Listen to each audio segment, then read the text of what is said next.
Alors, on vous présente ce soir des chiffres tout chauds là, qui viennent de sortir de l'Association professionnelle des courtiers immobiliers du Québec qui publie les plus récentes statistiques du marché immobilier résidentiel dans la province de Québec et aussi dans la région de Québec. Et c'est basé d'après des données provinciales centristes des courtiers immobiliers. Et mon premier invité ce soir, vous le connaissez, Pierre-Olivier Vire, P.O. Vire de Remax, qui est avec nous, bien connu ici dans la région de Québec. Bonsoir, M. Vire. Bonsoir. Merci d'être avec nous. On voyait justement ce premier tableau. On va rentrer directement dans le vif du sujet parce que ce qui marque 2023, là, selon ce que vous avez sorti comme étude, c'est que les ventes sont en baisse dans la région de Québec. Oui, ils sont en baisse un petit peu, mais par rapport à une année où ils ont été exceptionnellement élevés. Alors, il ne faut pas s'alarmer avec ça. C'est quand même une hausse par rapport aux 2 autres années exceptionnelles avant la pandémie. Alors, le marché va quand même bien malgré tout. Mais c'est en baisse, mais moins qu'ailleurs au Québec. C'est ça que je regardais avec vous, parce que la province de Québec, on a 75 853 ventes résidentielles en 2023. C'est une baisse de 13 et seulement une baisse de 7 dans la région de Québec. Et lorsqu'on compare aux autres régions aussi, c'est moins pire ici. Qu'est-ce qui explique cela? Je pense que c'est la stabilité d'emploi des gens à Québec. Québec, on est une ville de fonction publique, fonctionnaire, alors on a une stabilité d'emploi. Puis c'est un petit peu toujours comme ça.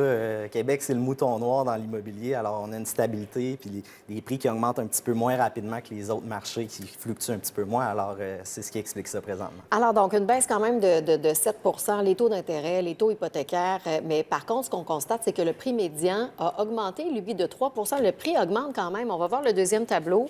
Prix médian pour les propriétés ici dans la région de Québec, c'est de 350 000 Ça augmente quand même. C'est curieux. Oui, parce que l'immobilier, c'est une question d'offre et de demande. Alors, il y a moins de propriétés sur le marché. Par contre, il y a quand même beaucoup d'acheteurs encore qui cherchent à acheter des propriétés. Les acheteurs ont moins de choix. Alors, ça fait en sorte que les prix se tiennent malgré la hausse des taux.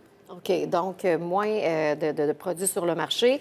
On va regarder les taux hypothécaires quand même. Là, à l'heure actuelle, vous avez fait un tableau de tout ça. Vous allez voir le troisième tableau. Là, si vous allez chez votre banquier à l'heure actuelle pour acheter une maison, donc fixe 24 mois à 6,49 fixe 36 mois à 5,59 fixe 60 mois à 5,39 et le dernier, expliquez-le, là, c'est le taux de base. La banque, c'est 5 là, à l'heure actuelle. Le taux de base est à 7,20 là, au niveau de certaines institutions financières. C'est le taux variable là, qui est à moins 60 donc on 6,60 Bon, c'est ça. Bon, je voulais vous parler du taux de la Banque du Canada qui est à 5 à l'heure actuelle. Et en 2024, on s'attend le 24 janvier à une décision de la Banque du Canada qui pourrait influencer les taux hypothécaires. Vous vous attendez à quoi, là, vous, pour 2024? C'est sûr que j'ai pas de boule de cristal. Alors, moi, je crois que le taux directeur devrait rester le même le 24. On peut s'attendre peut-être à certaines légères baisses de taux d'intérêt plus tard dans l'année. C'est ce que les experts